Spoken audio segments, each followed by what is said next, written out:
I believe that if my music can cause someone somewhere to feel empowered or to feel better about a situation they're in or cause them to speak out on something, I think that my job as an artist was completed. My name is nonSense. You can call me Into the ON9, whatever you like. Nonsense, because when someone raps really fast, someone raps like crazy, is kind of known as like crazy rap or like nonsense rap. Then also, I wanted it to be so deep that the average person wouldn't understand it, and you actually have to dig deeper into the lyrics to understand it. So on the surface, it would sound like it made no sense, so nonsense. Definition of a true rapper, me. That's cause I don't take things lightly. No MC on this earth quite like me. Me giving up, that's not quite likely. My name is Frantz Lucien Jr. I was born in Newark, New Jersey in 1990. I was about, I'd say 11 when I started rapping. When I first started, I didn't think it was going to be something serious. I was listening to rap and I was like, oh, this is cool. And I always did poetry, so I was like, why not try to translate this to something that's over music?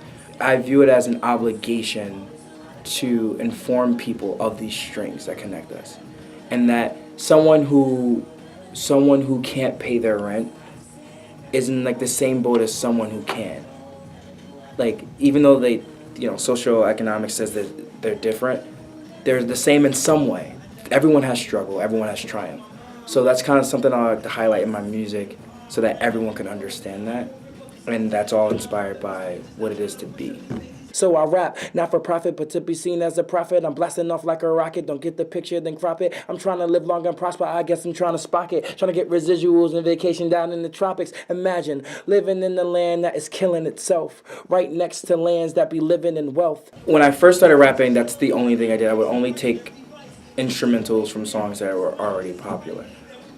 Eventually, I got a MacBook and got Logic Pro and got my own musical equipment, and I eventually began producing my own tracks, which gives you another type of freedom, and it gives you another dynamic to your music. It actually makes your music sound more like you. Usually when I start with a piano, maybe just something melodic, and then I add in usually other groovers, as I call them, like basses and things, and then next part is adding some extra pianos to like accentuate the sounds, and then at last is the drums for me. I'm working on a project which is a sequel to my first mixtape called The Backpackers Asylum. I'm also talking to a management company in New Jersey. I want a platform, and I want a platform to tell people certain things that I see and that I think are wrong. Certain things that need to change, or certain things that need to be highlighted in society. I thank the Father for his luminous light, and I kneel and I pray, am I doing this right? He said, pursue my light, you'll be cruising in flight, it's a fight. Got flavor, I got style, I got more rhymes. You chill for a while, some cats right now sit still like a child, continue sitting down while I build up my mind. Music is my passion, and I think people just need to listen to more music. It sounds simple, but it's something that I think people need to do more often, and listen to the words and listen to melodies and listen to how they connect. And then I'm always walking around campus with a smile on my face. People always say that, and it's because I'm always listening to music. So, I don't know. Music rocks.